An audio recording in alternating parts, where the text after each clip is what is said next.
मिश्र ऋषि, दिव्या, लक्षिता, अवधेश, शिवानी, उसके बाद सतेंद्र, कप्तान, गोविंद, हर्ष, तनिषा, कंचन, पूजा, उसके बाद कुंवरलाल, बिपिन, पिंको, संजू, पंकज, विनीता, सभी को मेरी तरफ से गुड आफ्टरनून, नमस्ते, राधे राधे, राम राम, शस्त्र श्री अकाल। प्यारे प्यारे बच्चों, कैसे हैं आप सभी? उम्मीद है कि आप बहुत अच्छे होंगे और आपका रिवीजन भी बहुत अच्छा चल रहा होगा। जल्दी से आप सभी लोग लाइव आ जाएंगे, सेशन के साथ जुड़ जाएंगे ताकि मैं क्लास को स्टार्ट कर सकूं। और जैसा कि आप जानते हैं, आज आपका एक नया चैप्टर स्टार्ट होगा जिसका नाम है मूल कर्तव्य, जिसको आप कहते हैं फंडामेंटल ड्यूटीज। तो इससे क्या क्या क्वेश्चंस बन सकते हैं, कैसे बन सकते हैं, वो सारी चीज़ें प्यारे बच्चे हम आज की क्लास में देखने वाले हैं। अगर मैं आपसे बात करती हूं तो सबसे पहले आपको ये पता होगा कि भाई हमारे चैप्टर का नाम है मूल कर्तव्य। ठीक है, मूल कर्तव्य, जिनको आप बोलते हैं फंडामेंटल ड्यूटीज। फंडामेंटल ड्यूटीज, जिस तरीके से आपके कुछ अधिकार हैं उसी तरीके से बेटा आपके कुछ कर्तव्य भी हैं। जिस तरीके से आपको संविधान ने अधिकार दिए, तो भाई ये कहा गया कि जब नागरिकों को अधिकार दिए गए हैं तो उनके कुछ कर्तव्य भी होने चाहिए।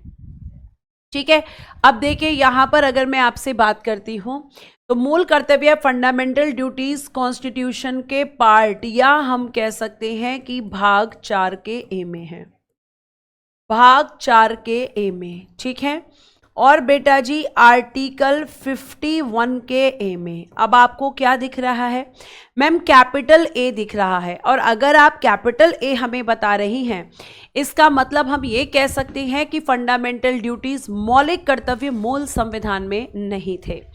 जो मौलिक कर्तव्य आपके संविधान में प्यारे बच्चे, यहां पर आप देखेंगे कि अगर मैं आपसे बात करूं, इनसे क्वेश्चन पूछा जाता है कि जो मौलिक कर्तव्य हैं, क्या ये मूल संविधान यानी कि ओरिजिनल कॉन्स्टिट्यूशन की अगर हम बात करते हैं, मूल संविधान यानी कि ओरिजिनल कॉन्स्टिट्यूशन, ठीक है, ओरिजिनल कॉन्स्टिट्यूशन में नहीं थे।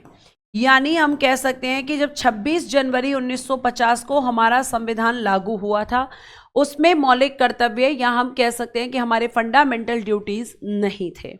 ठीक है, ये हमारे संविधान में नहीं थे। और क्योंकि यहां पर कैपिटल ए लिखा हुआ है, तो इसका मतलब है कि इनको बाद में हमारे संविधान में जोड़ा गया है। प्यारे बच्चे, अगर मैं आपसे इनके बारे में बात करती हूं तो जो मूल कर्तव्य हैं उनको 42वें संविधान संशोधन, ठीक है, 42nd कॉन्स्टिट्यूशन अमेंडमेंट हुआ था 1976 में।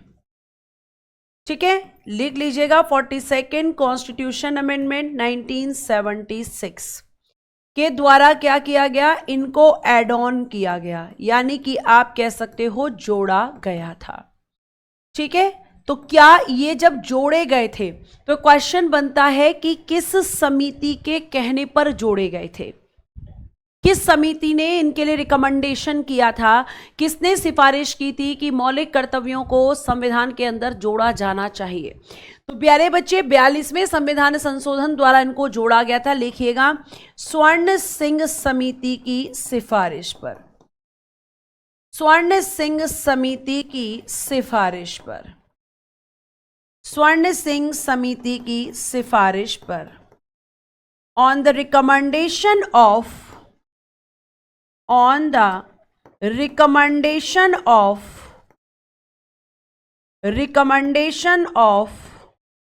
स्वर्ण सिंह कमेटी, स्वर्ण सिंह कमेटी। ठीक है, स्वर्ण सिंह कमेटी पूरा लिख दीजिएगा, कमेटी। तो इनकी सिफारिश पर प्यारे बच्चे इनको जोड़ा गया था आपके संविधान में। ठीक है, आप मेरी बात को बहुत अच्छे से ध्यान रखेंगे। प्यारे बच्चे, ये जो समिति थी, अगर हम बात करते हैं समिति के बारे में, तो इसके अध्यक्ष कौन थे? चेयरमैन। तो बेटा जी चेयरमैन ऑफ स्वर्ण सिंह कमेटी आपके स्वर्ण सिंह ही थे, इसीलिए इस कमेटी का नाम रखा गया था स्वर्ण सिंह कमेटी। स्वर्ण सिंह जी यहां पर इसके चेयरमैन थे, ये आप ध्यान रखेंगे। और अगर हम बात करते हैं तो प्यारे बच्चे इसमें कुल सदस्य कितने थे? कुल सदस्य बोल रही हूं मैं, ठीक है, टोटल मेंबर्स कितने थे? तो एक बच्चे ने कमेंट भी कर दिया है कि इसमें टोटल मेंबर्स थे मैम 12। टोटल मेंबर्स 12 यानी 1+11 यानी एक चेयरमैन और 11 अन्य सदस्य। तो टोटल कितने थे? आप कहोगे कि मैम 12 सदस्य इस समिति में टोटल हुआ करते थे। ठीक है, इतनी बात आपको समझ में आई। और प्यारे बच्चे, जब इस समिति ने रिकमेंडेशन किया था तो उस समय पर आपके देश की प्रधानमंत्री कौन थी? और मैम 12 सदस्यों के नाम क्या थे? तो बेटा जी 12 सदस्य ये थे आपके, एक मिनट, ये आपके 12 सदस्य थे। यहीं लगा देती हूं जस्टिस के नीचे, देखो। सरदार स्वर्ण सिंह जी अध्यक्ष थे, AR Antulay, SS Rai, Rajni Patel, HR Gokhale, VA Syed Mohammad, BN Gadgil, CM Stephen, DP Singh, Dinesh Goswami, Basant Sathe, BN Banerjee.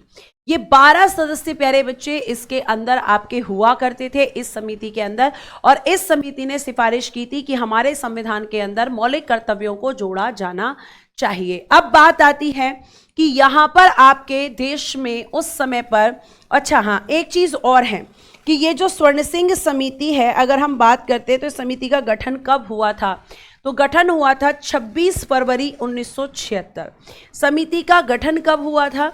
तो आप कहोगे कि मैम समिति का गठन किया गया था, ये समिति फॉर्म्ड की गई थी 26 Feb 1976 को इस समिति का गठन हुआ था। ठीक है, ये आप ध्यान रखेंगे, 26 फरवरी 1976। और इस समय पर आपके देश की जो PM थी, बिल्कुल सही आप कमेंट कर रहे हैं, वो थी प्यारे बच्चे इंदिरा गांधी जी।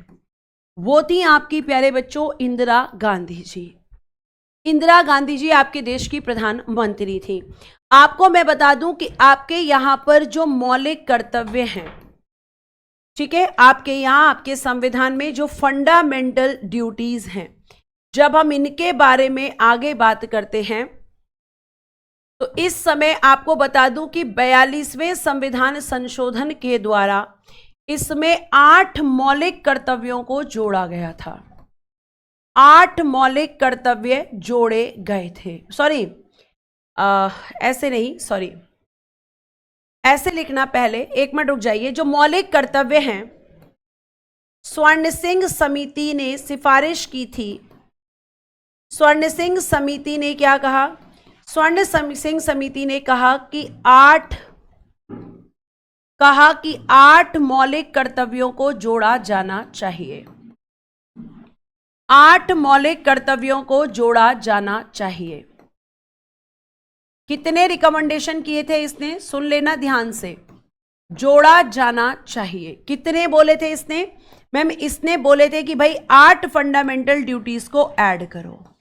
और इसने कहा कि 8 में एक जो होता है ना कर अदायगी, ध्यान से सुनना, सिफारिश कितने की थी? मैम 8 की सिफारिश की गई थी। स्वर्ण सिंह समिति के द्वारा 8 कर्तव्यों को जोड़ने की सिफारिश की गई थी। और इसने यह भी कहा था कि ये जो 8 मौलिक कर्तव्य होंगे, इसमें कर अदायगी भी एक फंडामेंटल कर अदायगी, यानी आप कह सकते हो पेइंग टैक्स।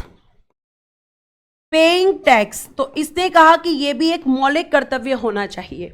इसके अंदर 8 के अंदर प्यारे बच्चे कितना इसने बोला कि 8 के अंदर एक जो पेइंग टैक्स होता है बाय द सिटीजन्स, वो भी इसमें एज अ फंडामेंटल ड्यूटीज जोड़ना चाहिए। किसने सिफारिश की थी? स्वर्ण सिंह समिति ने। अब इसने ये क्या की है? ये तो मैम इसकी सिफारिश है, ये रिकमेंडेशंस हैं। तो जब इसकी रिकमेंडेशन आई थी तो इसकी रिकमेंडेशन आने के बाद क्या किया गया था? इसकी रिकमेंडेशन तो ये थी और सारे बच्चे इसको लिख भी रहे हैं। लेकिन प्यारे बच्चे आपको मैं बता दूं कि जो मौलिक कर्तव्य हैं, ठीक है, जो फंडामेंटल ड्यूटीज हैं, ये एड ऑन किए गए, जोड़े गए। अभी मैंने आपको बताया किस संशोधन के द्वारा, तो जोड़े गए थे 42वें संविधान संशोधन 1976 के द्वारा। लेकिन बेटा जी 10 मौलिक कर्तव्यों को जोड़ा गया था। 10 मौलिक कर्तव्यों को जोड़ा गया था। ये सब आपका PDF में भी लिखा हुआ है। 10 मौलिक कर्तव्यों को जोड़ा गया था। ठीक है, और अगर हम बात करें तो ये जो आपके फंडामेंटल ड्यूटीज हैं, इनको हमने कहां से लिया है, तो लिखेंगे टेकन फ्रॉम, या तो ऑप्शन में मिलेगा रशिया या फिर यूएसएसआर, क्योंकि यूएसएसआर जब टूटा था तभी रशिया, तो क्या लिखेंगे, रूस या सोवियत संघ, रूस या सोवियत संघ। यहां से हमने लिया है आपके फंडामेंटल ड्यूटीज को। ठीक है,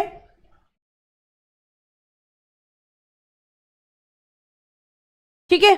उसके बाद में प्यारे बच्चे अगर हम आगे की तरफ बात करते हैं तो आगे एक चीज और सुनिए कि वर्तमान में मौलिक कर्तव्यों की संख्या, वर्तमान में संख्या कितनी है, तो आप कहेंगे वर्तमान में मैम 11 है। और बेटा जी 11वां कर्तव्य 86वें संविधान संशोधन 2002 के द्वारा जोड़ा गया है। तो ये आपके फंडामेंटल ड्यूटीज से जो क्वेश्चंस बनते हैं वो सारे क्वेश्चंस आपके मैंने यहां लिख दिए हैं। क्लियर है?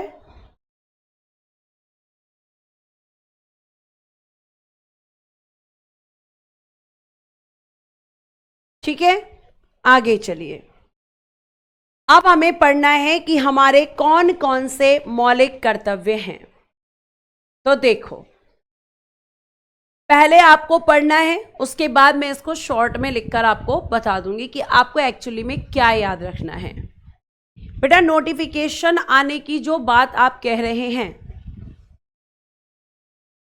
नोटिफिकेशन की जो आप कह रहे हैं कि नोटिफिकेशन लेट आता है क्लास का, वो एप्लीकेशन की तरफ से ही होता है ना। और वैसे भी आपको पता है कि डेली आपकी जो क्लास होती है वो आपकी 1 बजे होती है, तो फिर आपको नोटिफिकेशन का वेट नहीं करना चाहिए, आपको 1 बजे लाइव आ जाना चाहिए।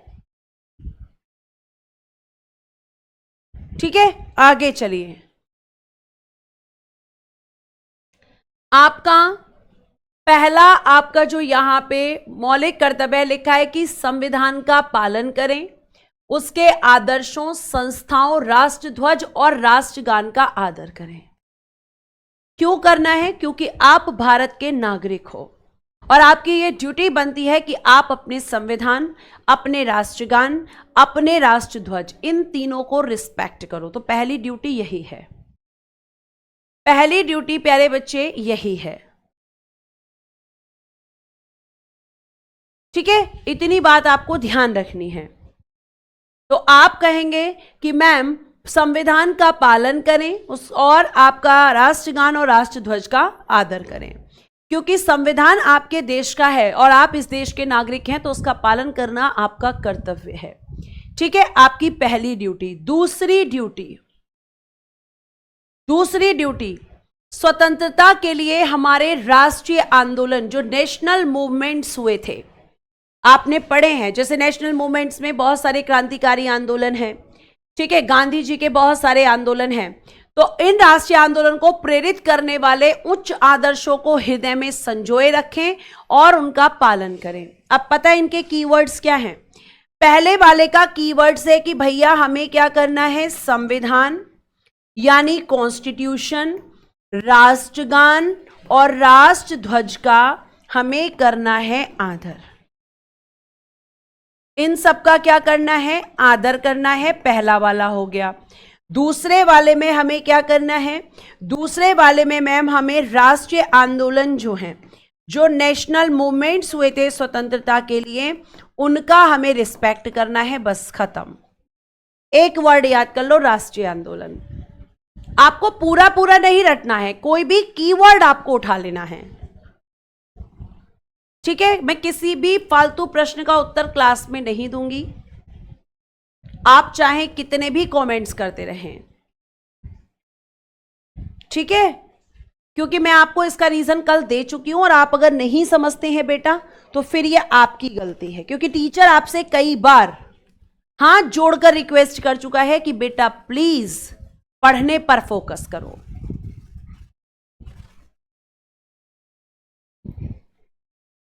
ठीक है, तीसरा वाला देखो, तीसरे वाले में 3 बात की गई है कि भैया भारत की संप्रभुता या प्रभुता, जिसे आप सोवरेनिटी कहते हो, एकता जिसे आप यूनिटी कहते हो, और अखंडता की रक्षा करें। बस ये 3 वर्ड याद रखो कि मैम तीसरा है और 3 ही बातें कही गई हैं कि संप्रभुता, एकता और अखंडता की सुरक्षा। खत्म। ठीक है, फिर चौथा, देश की रक्षा करें और आह्वान किए जाने पर राष्ट्र की सेवा करें। मतलब इसका क्या है भाई, आपका यह कर्तव्य है कि आप एक तो देश की रक्षा करें। देश की रक्षा कैसे कर सकते हैं भाई, आप किस तरीके की गलत एक्टिविटीज में इन्वॉल्व ना हो, है ना, किसी तरीके के ऐसे काम ना करें जिससे आपके देश में खतरा पैदा हो। और अगर कभी भी ऐसी जरूरत पड़ती है कि भाई आपके देश पे एकदम खतरा आ जाता है, तो बिल्कुल जैसे एक सैनिक अपने देश की सेवा करता है, तो आप अपने देश की सेवा करें। तो देश की रक्षा करें, चौथा वाला हो गया। हमने कितने पढ़ लिए? हमने मैम 4 पढ़ लिए। पहले वाले में क्या था?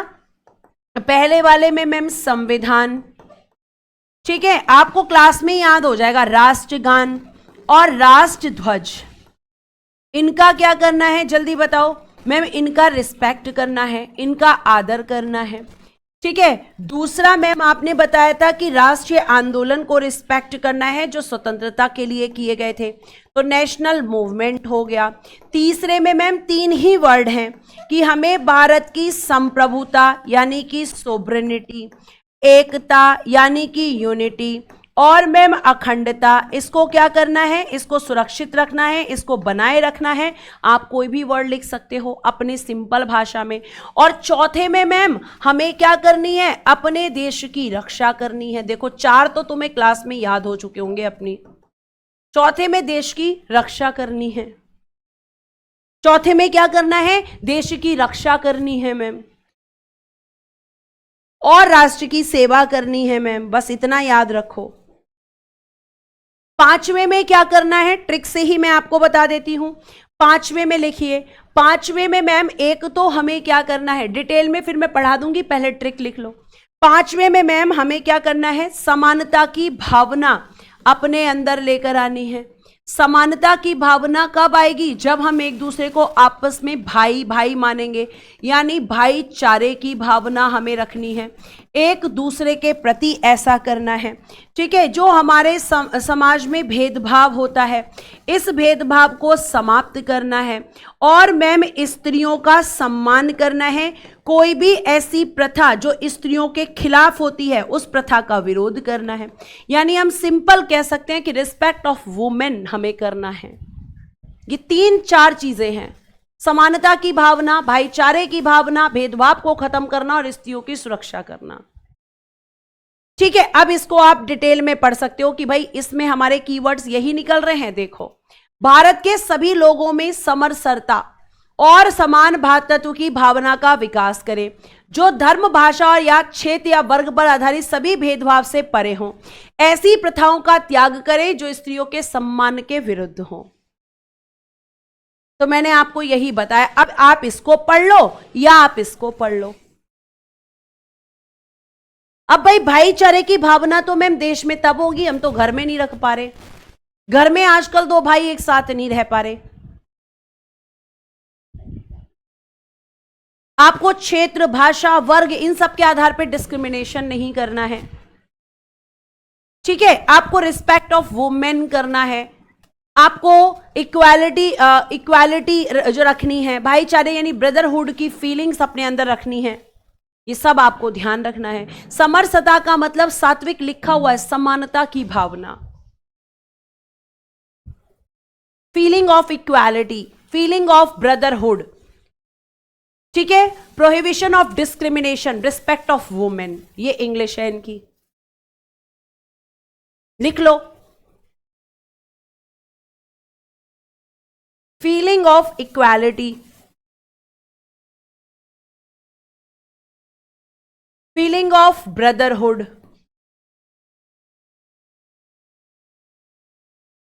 प्रोहिबिशन ऑफ डिस्क्रिमिनेशन,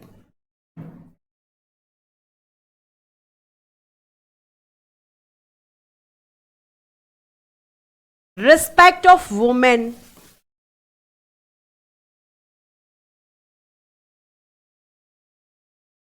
खत्म। अपनी भाषा में बनाओ ना चीजों को, अपनी भाषा में बनाओ कुछ चीजों को। ठीक है, आगे चलिए। छठे में क्या कहा गया है?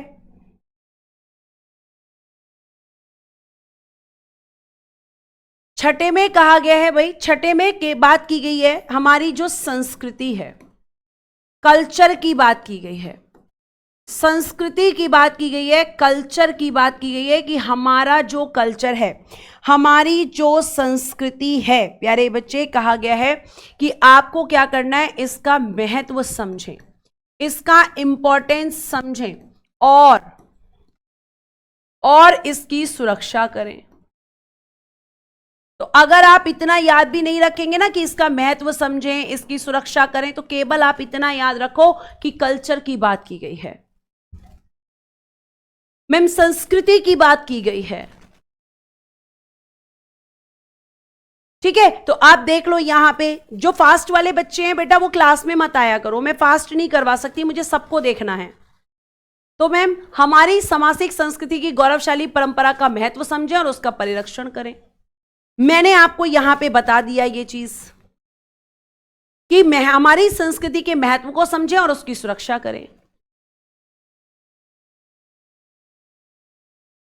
ठीक है, तो संस्कृति की बात की गई है, कल्चर की बात की गई है, ट्रेडिशन की बात की गई है, यह आप ध्यान रखेंगे। सातवें में क्या है मैम? सातवें में पर्यावरण की बात की गई है। पर्यावरण यानी कि एनवायरमेंट, इसकी क्या करनी है मैम? इसकी सुरक्षा करने की बात की गई है, इसको प्रोटेक्ट करना है, इसकी सुरक्षा करनी है। अब एनवायरनमेंट में क्या क्या चीजें आती हैं मैम? वन आते हैं। ठीक है, पर्यावरण में क्या क्या चीजें आती हैं मैम? वन आते हैं, वन्य जीव आते हैं यानी कि फॉरेस्ट हो गए, वाइल्ड लाइफ हो गए, और मैम आपकी झील आती हैं, नदी आती हैं, ये सब क्या है? पार्ट ऑफ एनवायरनमेंट है। तो हमें इन सब की सुरक्षा करनी है, नदियों को गंदा नहीं करना है, बिल्कुल सनी सीक्वेंस में याद रखना है, क्योंकि इनका सीक्वेंस पूछ लेता है, तभी तो सीक्वेंस में ही पढ़ाया जा रहा है।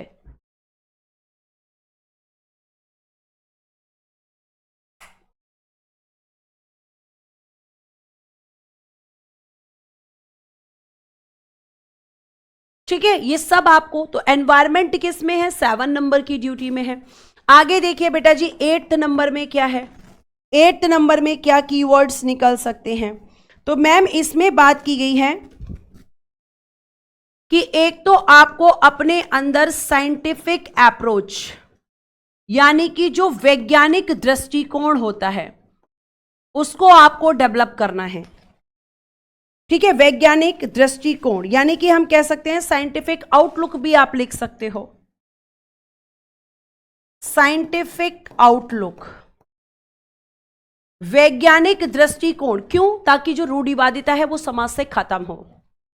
आपको वैज्ञानिकता ढूंढनी है किसी भी चीज में, यह नहीं कि किसी ने कुछ बोल दिया आप उस पर विश्वास करने लग गए, नहीं, आपको तर्कशील बनना है कि अगर तर्क से हम देखें तो क्या ये चीज सही है।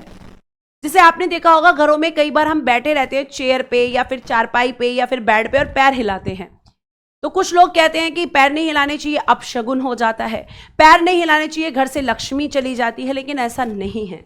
आप उस कंडीशन में जब पैर को मूवमेंट मतलब अपने पैर से मूवमेंट करते हो तो आपका ब्लड सर्कुलेशन उल्टा होने लगता है, विज्ञान ये कहता है। तो हर चीज के पीछे साइंस है। अब साइंटिफिक अप्रोच आप कब यहां पर अपने अंदर ला पाओगे, साइंटिफिक आउटलुक कब आपके अंदर आएगा? जब आप रूढ़िवादिता से बाहर निकलोगे। ये नहीं कि हमारे घर वालों ने जो बोल दिया वो सब कुछ सही होगा, हाँ सही भी हो सकता है, लेकिन हमें उसे सही है या गलत है खुद से देखना चाहिए। भाई आप किसी के प्रति सही या गलत अवधारणा किसी के कहने पर मत बनाओ, खुद से कराओ।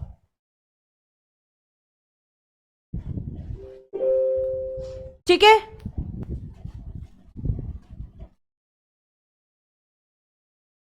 आगे आइए।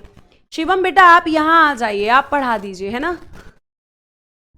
क्योंकि मुझे तो यही पता है कि ये सब आर्टिकल 51 के ए के अंदर आता है। तो आर्टिकल 51 के ए का एक बी सी डी ऐसे भी आप लिख सकते हो बेटा। इसमें तो सीक्वेंस ही होता है, मैं तो ऐसे ही पढ़ाती हूं, बाकी आप देख लीजिए, है ना।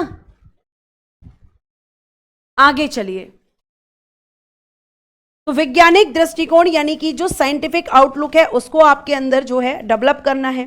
आपको अपने अंदर मानववाद की भावना लेकर आनी है। मानववाद यानी ह्यूमैनिज्म।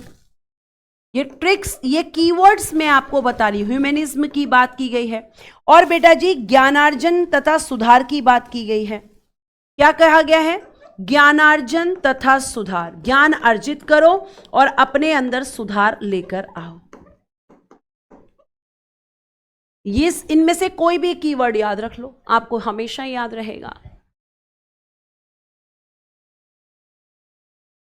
ये किस आर्टिकल में है सारा? ये सब आर्टिकल जैसे मैंने आपको बताया 51 का ए। तो 51 का ए हो, एक ए का आपका 1 हो गया, 2 हो गया, या फिर पूछ लेगा का, पूछ लेगा ख, पूछ लेगा, ऐसे लिख देगा। 51 के ए का ए क्या होगा, 51 के ए का बी क्या होगा, 51 के सी का, जैसे आर्टिकल 19 आपने पढ़ा था तो मैंने लिखवाया था आर्टिकल 19 के 1 का ए लिखवाया था ना। ऐसे ये है बेटा। अब आप किस तरीके से पढ़ते हो ये आपकी गलती है। ये सब आर्टिकल 51 के ए में है, मैं आर्टिकल ही तो पढ़ा रही हूं।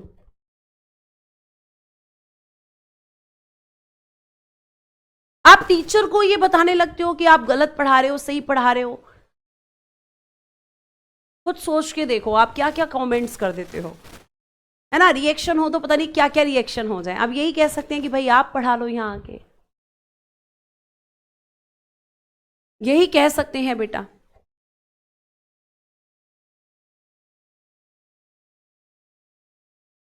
ठीक है, आगे आइए।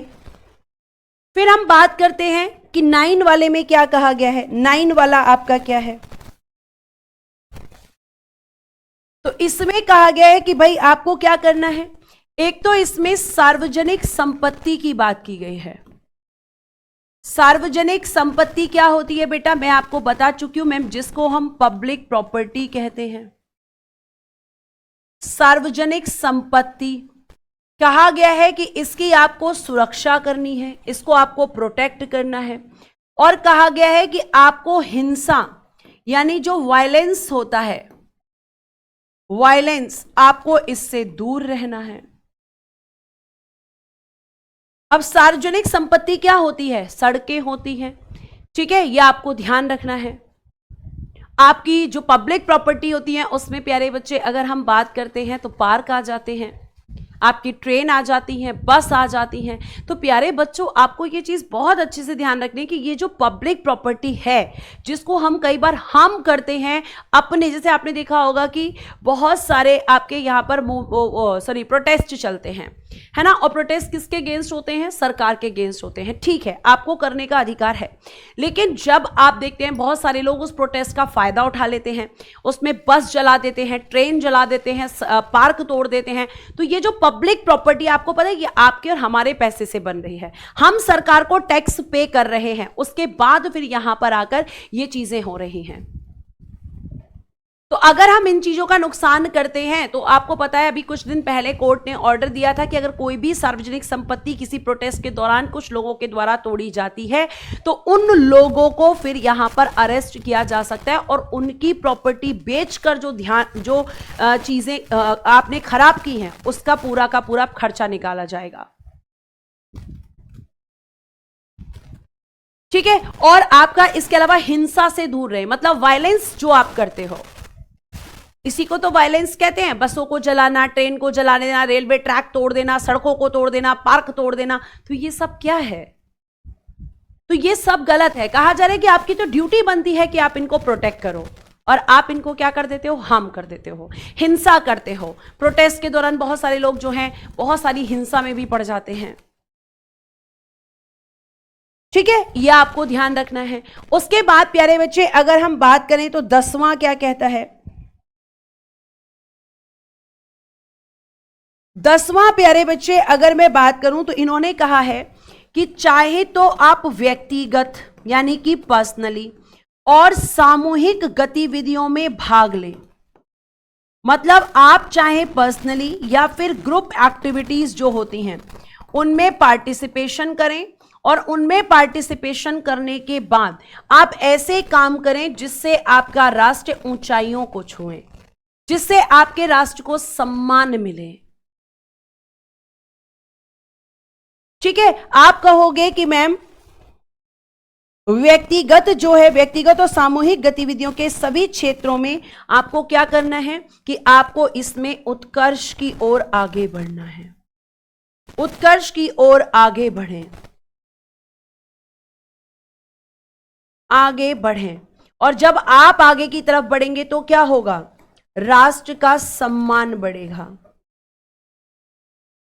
आपके देश का रिस्पेक्ट होगा। जैसे आपने देखा होगा आपके यहाँ पे क्रिकेट टीम खेलती है, वॉलीबॉल टीम होती है, ठीक है, आपके यहाँ पर जो है बहुत सारे गेम्स होते हैं जिसमें बाहर विदेशों में जो प्लेयर्स हैं वो जाते हैं। और उसके बाद प्यारे बच्चे अगर हम बात करते हैं तो फिर उसके बाद में क्या होता है, वहाँ पे अगर उनकी जीत होती है तो आपके देश का सम्मान बढ़ता है। आप इसको एक बार यहाँ पे भी पढ़ सकते हैं। एक मिनट, ये रहा आपका, ये बेटा जी आपका 10वां है, यहां से लिखिए देखिएगा, ये आपका 10वां कर्तव्य है। व्यक्तिगत और सामूहिक गतिविधियों के सभी क्षेत्रों में उत्कर्ष की ओर बढ़ने का सतत प्रयास करें, जिससे राष्ट्र निरंतर बढ़ते हुए उपलब्धि की नई ऊंचाइयों को छू सके। ठीक है, ये आपको ध्यान रखना है। तो ये आपका क्या है, आपकी ड्यूटी नंबर 10 है। उसके बाद में ड्यूटी नंबर 11 क्या है, तो सबसे पहले 11 से क्वेश्चन आता है। तो 11 को बेटा जी मैंने अभी बताया कि एड ऑन किया गया कब, 86वां संविधान संशोधन 2002 में। ठीक है, और इसमें कहा गया कि 6 से 14 वर्ष के जो बच्चे हैं, ठीक है, आपके 6 से 14 वर्ष के जो बच्चे हैं तो इनको स्कूल भेजना, मैं बहुत सिंपल भाषा में आपको लिखवा रही हूं, इनको स्कूल भेजना माता पिता का कर्तव्य होगा, माता पिता यानी पेरेंट्स का कर्तव्य होगा।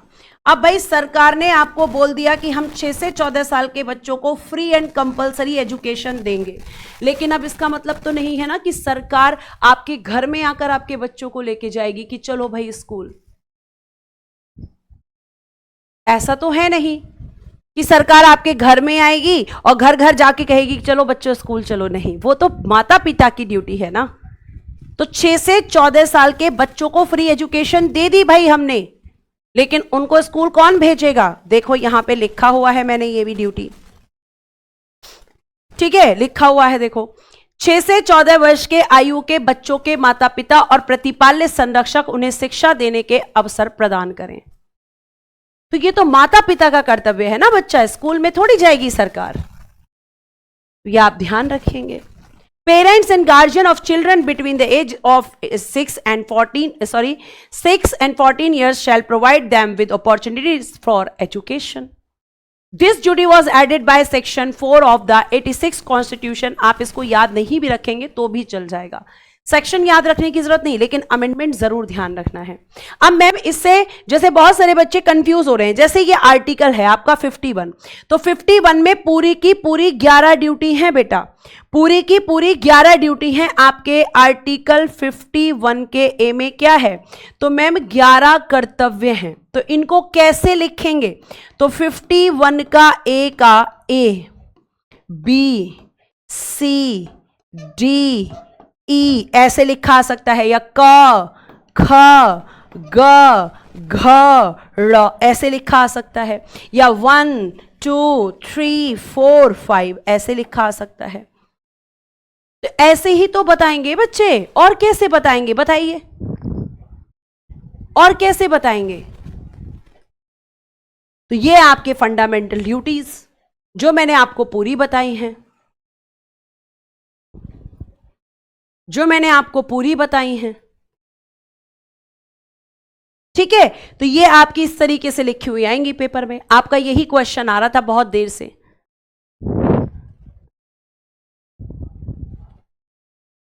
ठीक है, ये आपकी ड्यूटीज थी, ये आपके कर्तव्य थे। जो क्वेश्चन यहां से बन सकते थे वो सारे मैंने आपको बताए हैं प्यारे बच्चे।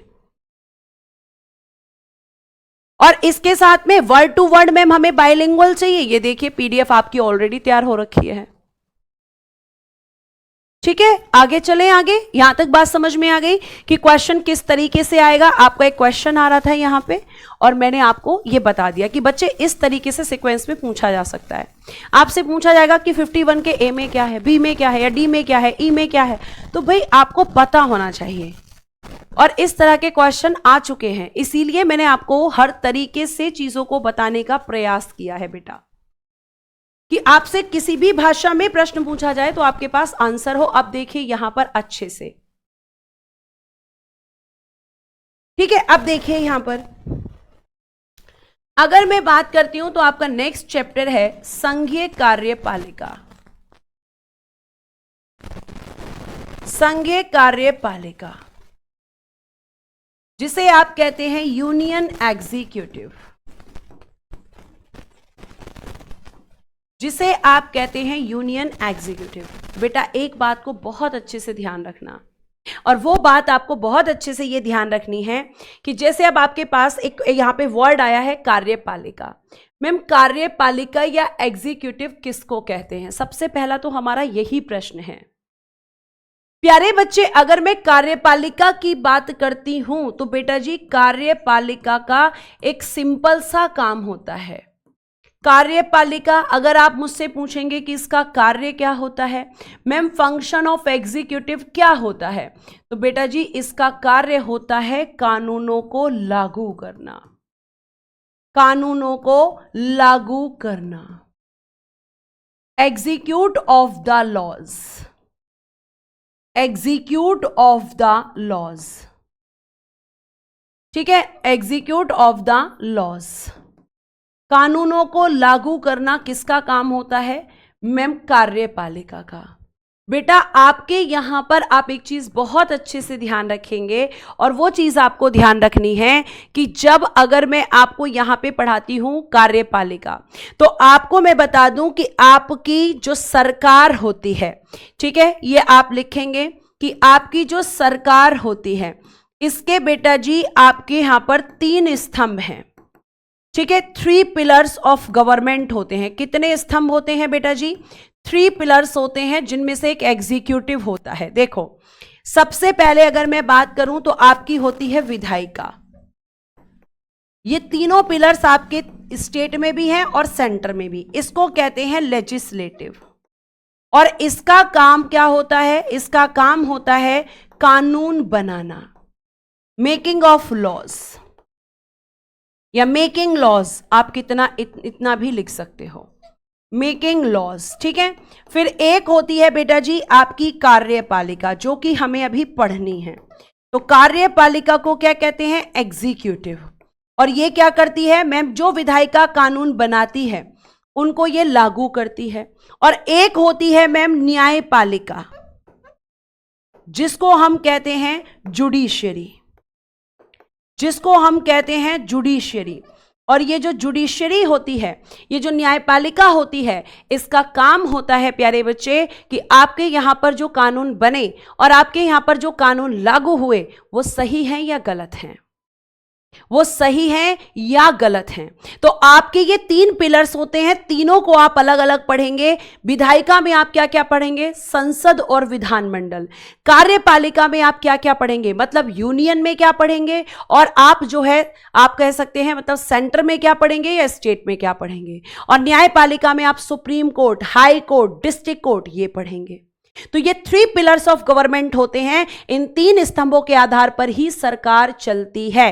बेटा जी विधायिका आपकी केंद्र में भी है और राज्य में भी है, कार्यपालिका आपकी केंद्र में भी है, राज्य में भी है, और न्यायपालिका आपकी जैसे सुप्रीम कोर्ट हो गया, आपका हाई कोर्ट हो गया, डिस्ट्रिक्ट कोर्ट हो गया, ये सब आपको ध्यान रखना है कि ये मैम पार्ट ऑफ जुडिशरी है, ये न्यायपालिका का अंग है। तो विधायिका का काम कानून बनाना, कार्यपालिका का काम लागू करना, और न्यायपालिका का काम मैम उनकी जांच करना और लोगों को न्याय देना। भाई आपके साथ कुछ भी गलत होता है तो आपको न्याय कौन देता है? जुडिशरी देती है मैम। तो ये 3 पिलर्स ऑफ गवर्नमेंट होते हैं, जिसमें से मैं आपको सबसे पहले यूनियन एग्जीक्यूटिव पढ़ाऊंगी। यानी संघ या फिर आपका कह सकते हैं केंद्रीय कार्यपालिका का पढ़ाऊंगी। अब इसमें कौन कौन आता है, कौन कौन व्यक्ति होते हैं जो कानूनों को लागू करते हैं? हमारा एक ये भी तो प्रश्न आपसे बन सकता है मैम कि इस संघीय कार्यपालिका के अंदर कौन कौन आता है। तो बेटा जी, जो संघीय कार्यपालिका होती है, यूनियन एग्जीक्यूटिव, इसमें आपको क्या क्या पढ़ना है? तो देखो, इसके अंदर आपको सबसे पहले तो ध्यान रखो कि ये आपके कॉन्स्टिट्यूशन के पार्ट 5 में है। संघीय कार्यपालिका कहां पर है? भाग 5 में। और बेटा आर्टिकल 52 से लेकर 78 तक आपका क्या है? यूनियन एग्जीक्यूटिव है, संघीय कार्यपालिका है। ठीक है, और इसमें क्या क्या आता है प्यारे बच्चे? तो इसमें देखो, सबसे पहला चैप्टर आप पढ़ेंगे राष्ट्रपति। राष्ट्रपति यानी कि प्रेसिडेंट। इसी के अंदर आप पढ़ेंगे उपराष्ट्रपति, जिनको आप कहते हैं वाइस प्रेसिडेंट।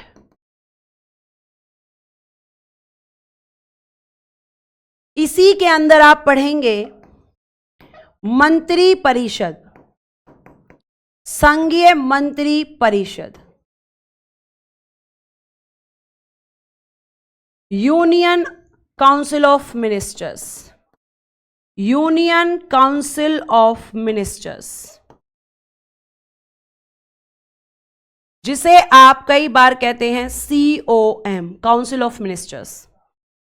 आप पढ़ेंगे यहां पर प्रधानमंत्री, जिसे आप कहते हैं प्राइम मिनिस्टर। आप यहां पर पढ़ेंगे प्यारे बच्चे भारत का महान्यायवादी, भारत का महान्यायवादी, attorney general of India, attorney general of India. यह है आपकी यूनियन एग्जीक्यूटिव। ये सब आप इसमें पढ़ेंगे। संसद बेटा जी विधायिका होती है, कार्यपालिका नहीं। ठीक है, संसद बेटा जी विधायिका होती है, कार्यपालिका नहीं। ये हुई आपकी संघ की कार्यपालिका।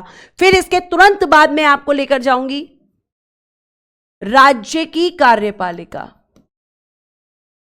एग्जीक्यूटिव ऑफ स्टेट में क्या क्या पढ़ेंगे हम? तो एग्जीक्यूटिव ऑफ स्टेट के अंदर पता है बेटा क्या क्या आता है?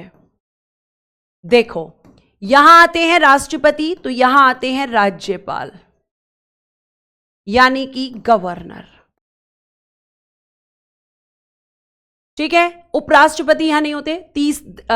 आपका दूसरे नंबर पे यहां है संघीय मंत्री परिषद, यहां राज्य मंत्री परिषद। स्टेट काउंसिल ऑफ मिनिस्टर्स लिख देना, स्टेट काउंसिल ऑफ मिनिस्टर्स। यहां आते हैं PM, तो यहां आते हैं CM यानी कि मुख्यमंत्री। यहां आते हैं महान्यायवादी, यहां आते हैं महाधिवक्ता यानी एडवोकेट जनरल। तो ये आपको यहां पर पढ़ने हैं और पढ़ने का तरीका हमारा बिल्कुल अलग होगा। यह आपको बहुत अच्छे से ध्यान रखना है कि पढ़ने में बिल्कुल अलग होगा। मैं CM और PM एक साथ पढ़ाऊंगी, मतलब काउंसिल ऑफ मिनिस्टर और PM और काउंसिल ऑफ मिनिस्टर CM एक साथ चारों चैप्टर खत्म होंगे। महान्यायवादी महाधिवक्ता एक साथ खत्म होगा। 3 आपके अलग अलग पढ़े जाएंगे, राष्ट्रपति, उपराष्ट्रपति और राज्यपाल, बाकी मिक्स। और आपको मैं बताऊंगी कि स्मार्ट तरीके से कैसे पढ़ते हैं चीजों को, कैसे कवर करते हैं चीजों को।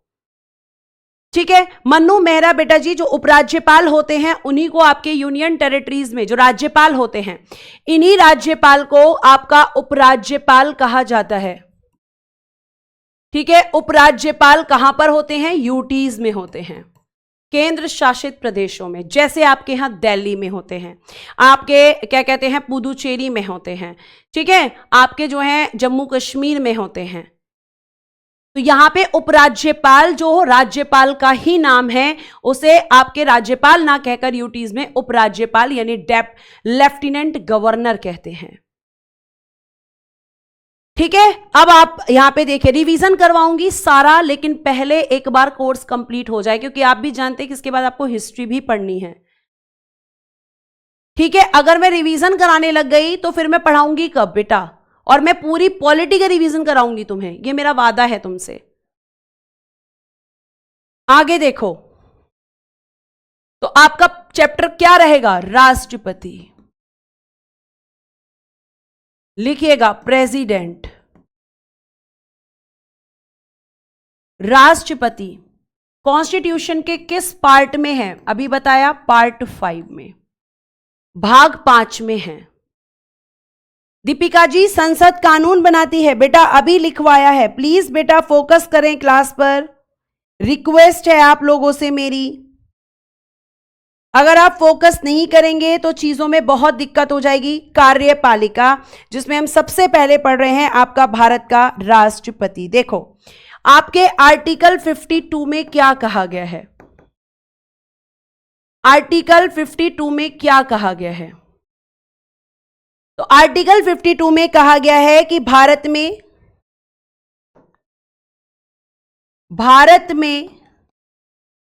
संघीय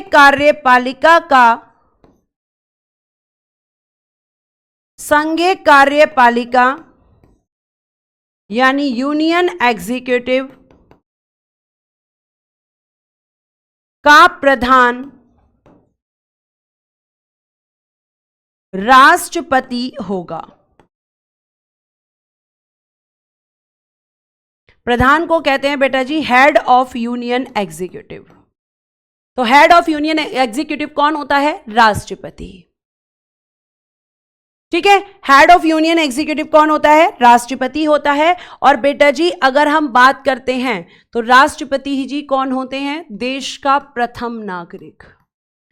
यही कौन होते हैं, देश का प्रथम नागरिक, यानी first citizen of India, first citizen of India. ठीक है, फर्स्ट सिटीजन ऑफ इंडिया, ये आप ध्यान रखेंगे। उसके बाद बेटा अगर मैं आपसे बात करती हूं तो फर्स्ट सिटीजन ऑफ इंडिया ये होते हैं और ये आपकी संघीय कार्यपालिका के प्रधान होते हैं। और आपके देश में केवल एक राष्ट्रपति होते हैं, क्योंकि बहुत सारे बच्चे ये पूछते हैं कि कितने राष्ट्रपति होते हैं। तो बेटा जी राष्ट्रपति एक होते हैं। राष्ट्रपति कितने होते हैं, एक होते हैं, और ये आपकी यूनियन एग्जीक्यूटिव के हेड होते हैं। लेकिन बेटा जी ये आपके नाम मात्र के प्रधान होते हैं, नाम मात्र के प्रधान होते हैं, यानी कि हम कह सकते हैं नॉमिनल हेड होते हैं।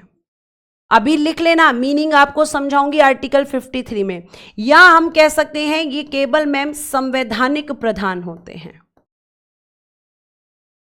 ये मैम केवल कॉन्स्टिट्यूशनल हेड होते हैं,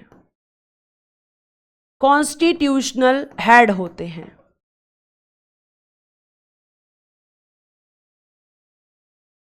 केवल संविधान ने इनको बना दिया है प्रधान, केवल नाम मात्र के लिए बना दिया है इनको प्रधान, नाम के प्रधान। शक्ति बहुत सारी है लेकिन यूज ही नहीं कर पाएंगे, क्योंकि ये तो दूसरों के कहने पर यूज करेंगे। और बेटा जी ये भी ध्यान रखना कि जो राष्ट्रपति होते हैं, राष्ट्रपति आपके देश का सर्वोच्च पद होता है, देश का सर्वोच्च पद, highest post of India, highest post of India अगर कोई है तो वो कौन सी है, आप कहोगे मैम राष्ट्रपति का पद देश में सबसे ऊंचा पद होता है। क्यों होते हैं बताऊंगी, पेशेंस रखो अमन, धीरे धीरे सारे प्रश्नों के उत्तर मिलेंगे, एक दिन में सारे प्रश्नों के उत्तर आपको नहीं मिल सकते हैं। ठीक है, ये बात आपको ध्यान में रखना है कि हाईएस्ट पोस्ट होती है। अब आ जाओ कि क्यों ये नाम मात्र के प्रधान होते हैं। आप क्यों बोल रही हो इनको नाम मात्र के प्रधान होते हैं, तो आप कहेंगे कि मैम आ जाओ आर्टिकल 53, इसमें कहा गया है संघ की सभी कार्यपालिका शक्तियां, संघ की सभी कार्यपालिका शक्तियां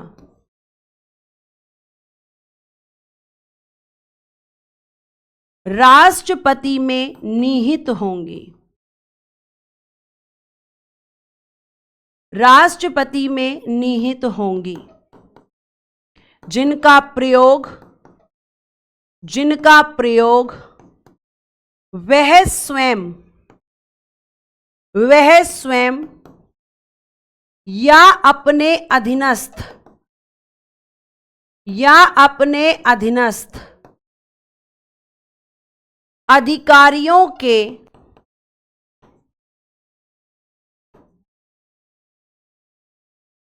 माध्यम से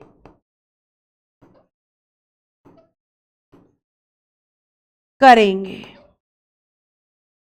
ठीक है, यानी जितनी भी शक्तियां हैं आपकी एग्जीक्यूटिव की, वो सब इनके पास हैं। तो क्या लिखेंगे? All union executive powers vested in president used by him or by subordinate officers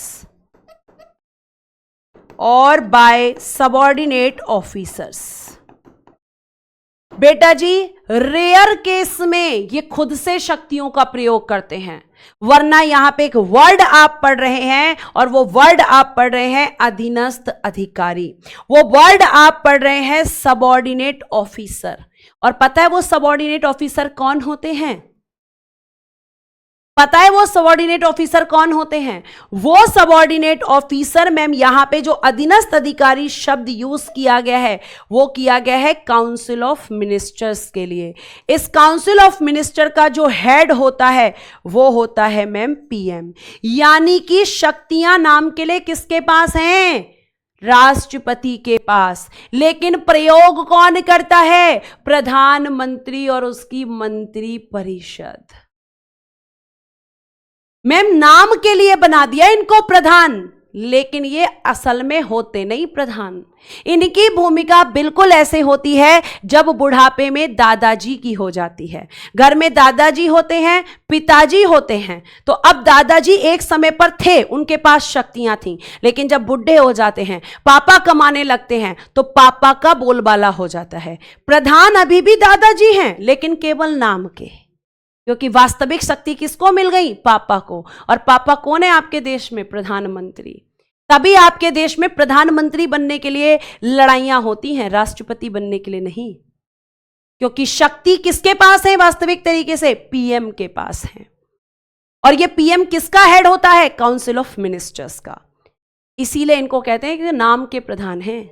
वास्तविक प्रधान कौन है? तो ये क्वेश्चन बनता है। और लास्ट लाइन है ये जो मैं लिख रही हूं, आपसे क्वेश्चन ये भी पूछा जा सकता है कि जो संघीय कार्यपालिका है, ठीक है, इस संघीय कार्यपालिका का वास्तविक प्रधान, रियल हेड कौन होता है? वास्तविक प्रधान कौन होता है? तो बेटा जी रियल हेड होता है आपका पीएम।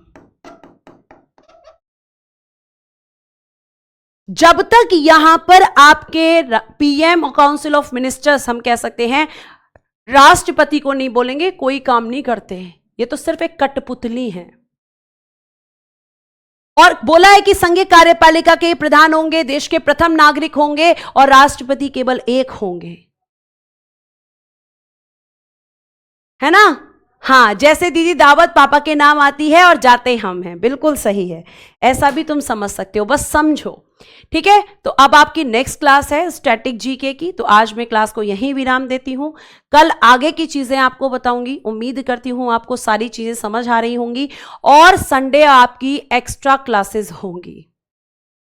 संडे एक्स्ट्रा क्लासेस में लूंगी, आवर्स ज्यादा लूंगी, क्योंकि आपको पता है इसके बाद आपकी हिस्ट्री क्लास होनी है।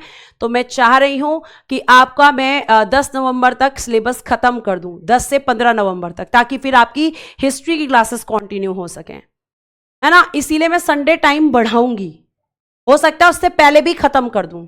तो आज के लिए thank you so much, bye bye, take care and good day everyone. जय हिंद, जय भारत।